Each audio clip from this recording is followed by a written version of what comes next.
The Cork Street Tavern in Winchester, Virginia, has a long and colorful history that many believe contributes to its bevy of active spirits.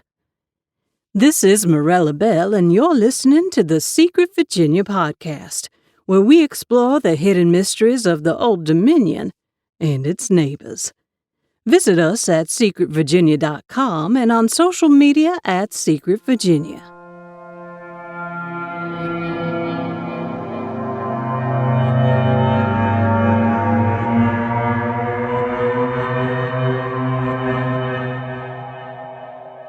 Winchester is among the oldest cities in the Shenandoah Valley.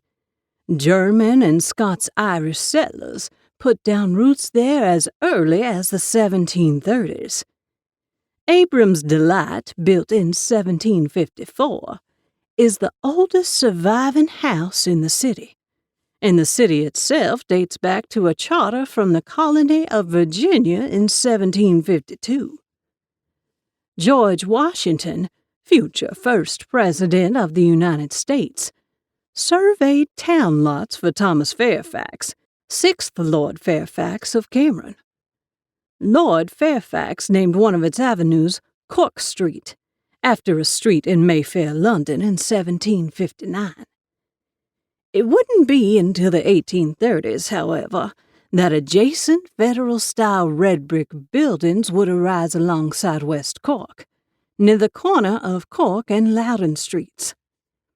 It was a prime location, as Winchester was the destination for travelers entering the northern Shenandoah Valley, and just a short walk from the Red Lion Tavern.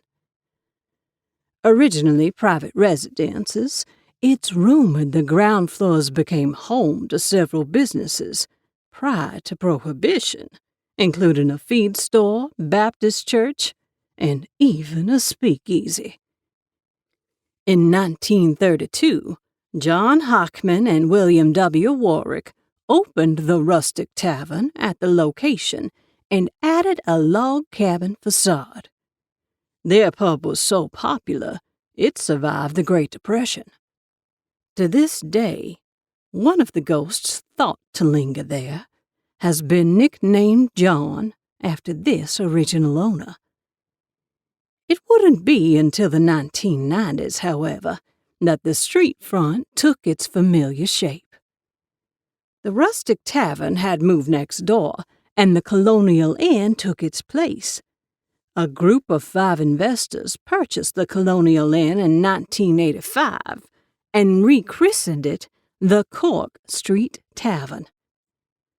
Over time, they bought out and remodeled the 2 adjacent businesses and established the Cork Street Tavern as it exists today. Despite extensive remodeling and additions, or perhaps because of it, it quickly became clear that something from the past remained.